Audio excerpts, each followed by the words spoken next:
You ever have one of those neighbors who thinks the world would fall apart without them standing guard over every mailbox and misplaced trash can? Yeah, that's my life. Picture this. It's Saturday, sun's out, grill's fired up, I'm flipping burgers, and I'm already 3 beers deep into pretending I actually enjoy mowing my lawn every week. Then right as I'm getting the perfect char, she shows up, arms crossed, lips pursed so tight they could slice through concrete. She's got the energy of a traffic ticket. This is a family neighborhood, not some carnival. That's what she actually said, out loud, to my face, at 3 in the afternoon. Because apparently, kids laughing and the faint sound of Bad Bunny floating over the fence is now a threat to suburban security. You know that feeling? When you realize, right in that moment, you're not living next to a personery living next to a HOA rulebook with a blonde bob. Yeah, that's where this story starts. Not even half an hour later, just enough time for the burgers to rest sirens. Not kidding. Police cars, red and blue lights bouncing off our siding, all because someone called in a disturbance. My twins, who just seconds ago were arguing over whose turn it was on the slip and slide, froze. My wife, Elena, God, the look on her face. She went pale, then red, then that shade of embarrassed that feels like a punch to the gut. Neighbors peeked out from behind curtains. The whole street, silent except for the sizzle of dying coals and the quiet hum of injustice. But as my neighbor, let's just call her Delilah, because honestly, that Fitz stood there with this self-satisfied little smirk, like she'd just won a prize for a neighborhood's most dedicated busybody. I realized something. She had no idea who she was messing with. See, I'm not just the guy who picks on my dog's poop and oversees the lawn. I am Roman, 15 years FBI, and I've got a file cabinet of receipts. So Delilah? She was about to have the worst month of her HOA-loving life. But before we get to the fireworks, let me rewind, give you the full picture. Maybe you've met someone like me. Moved into the burbs, looking for normal. I thought I'd found it in Clearwater Heights. Elena, my wife, is a pediatric nurse, Puerto Rican, all sunshine and hustle. She works nights, saves kids, keeps us all alive on adobo and way too much coffee. Our twins, Sophia and Miguel, just turned 8. We've been here 6 months. Nice house, starter garden, neighbors who wave when you drive by. The air?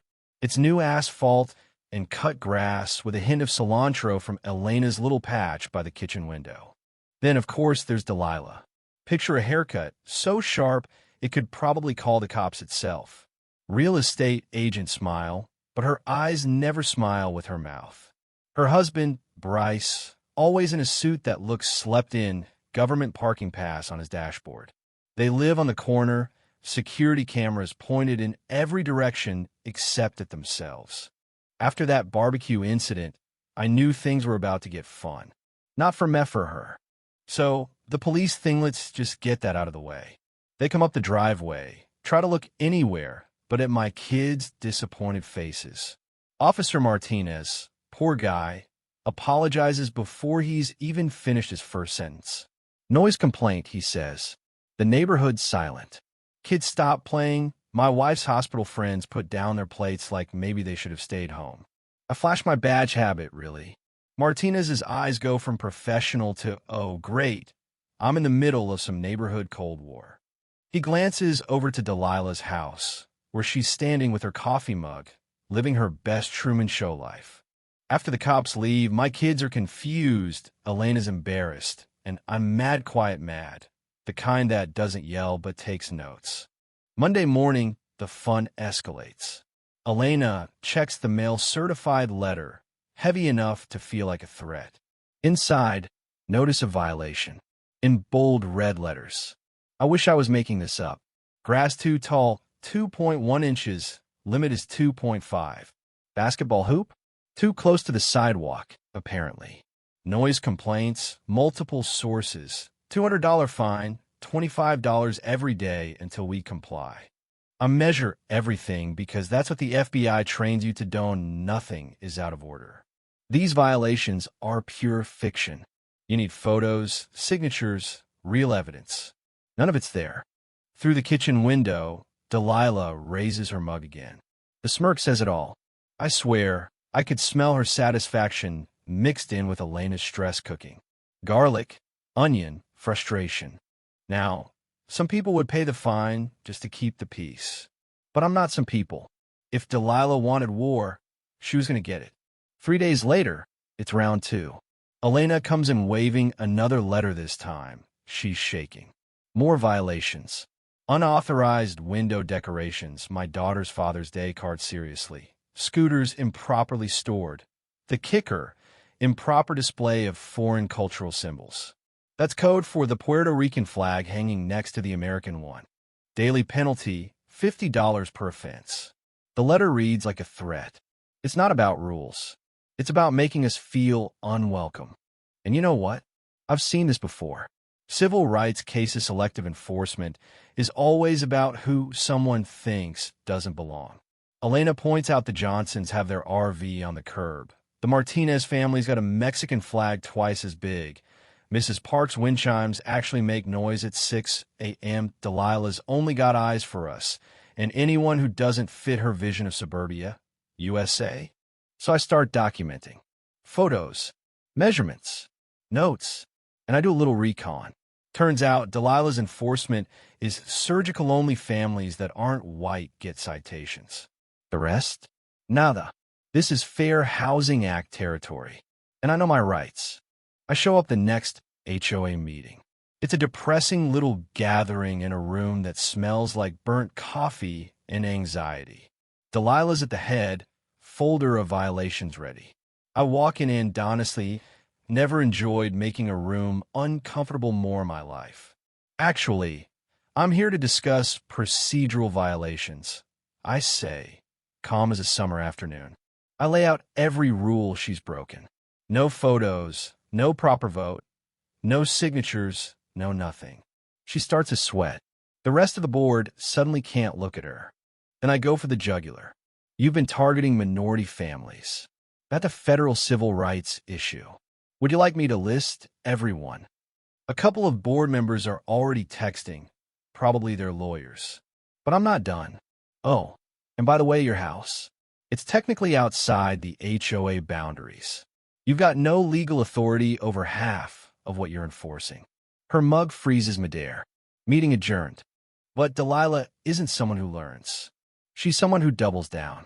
2 days later, Elena comes home from work, barely upright after a night shift, and here we go fire truck, sirens, full hazmat gear. Someone called in a chemical emergency. The only chemicals in our house are the ones Elena carries from the hospital. Perfectly legal. The fire captain, Rodriguez, is a professional, knows this is all bogus.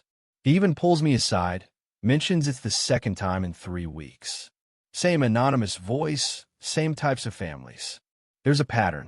Next day, Elena's hospital gets a call. Someone asks if it's safe for her to transport medications. HR flags her. She could lose her license. Now, I'm done playing defense. I start compiling evidence calls, letters, video footage, timeline. While I'm knee-deep in documentation, I notice something weird. Bryce, Delilah's husband, works for the federal government.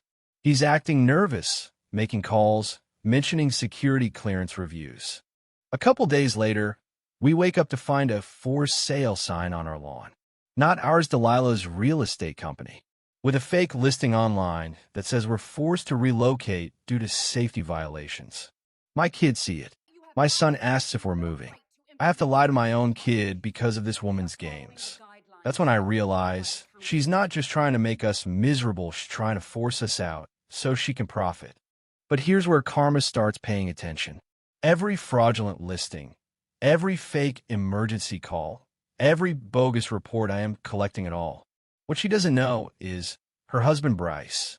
His job requires disclosure of any legal mess in the household. He hasn't reported any of it. Plus, he's been giving Delilah access to restricted databases for her harassment campaign. That's a whole new level of stupid federal prison time, kind of stupid. Friday rolls around. We're prepping for a barbecue idea, partly to show we're not scared, partly to bait Delilah into one final, spectacular mistake. I invite everyone neighbors, the family she's harassed, even a local reporter. Cops, fire chief, the works. Night before the party, security cameras catch Delilah in our yard, moving the property markers, trying to hide the fact that her pristine garden is built on public land. Felony tampering. I record everything. Saturday morning, she calls Child Protective Services on us. Elena breaks down when the investigators arrive. The kids are terrified. Our party falls apart. But as people start to leave, the neighbors who've been silent in the parks, Destiny Williams, even some of the White families start coming back. Quiet, determined. One by one, they show up with food, hugs, solidarity. The mood shifts. Sunday, showdown time. Everyone's their neighbors, cops, the fire captain, the FBI agent I invited from community outreach.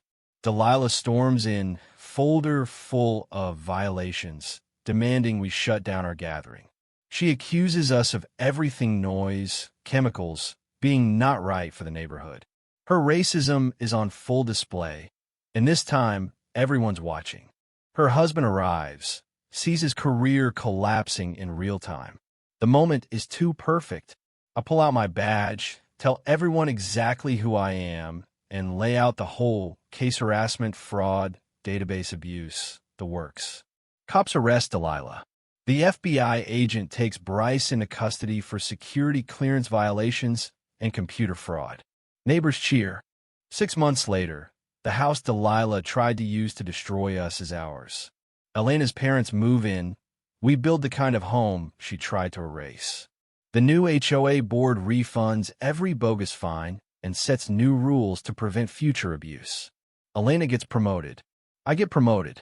Our kids sleep easy. The neighbors who were scared now celebrate together every year. And Delilah? 5 years in federal prison, real estate license revoked, house lost in foreclosure. Bryce? 3 years, career over. The community heals. Property values go up. We start a foundation to help other families fight this kind of harassment. Every barbecue, every festival, it's a reminder justice doesn't always come fast, but when it lands, it's sweet. So let me ask you, have you ever seen someone abuse a little power and try to ruin lives? What did you do?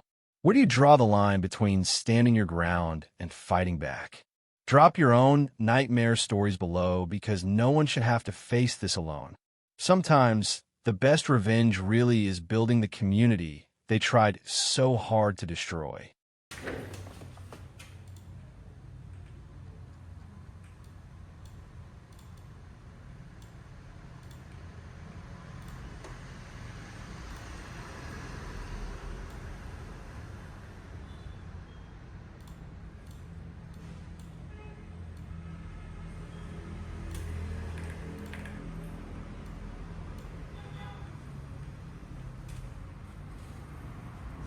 Cảm ơn tất cả các bạn đã xem video.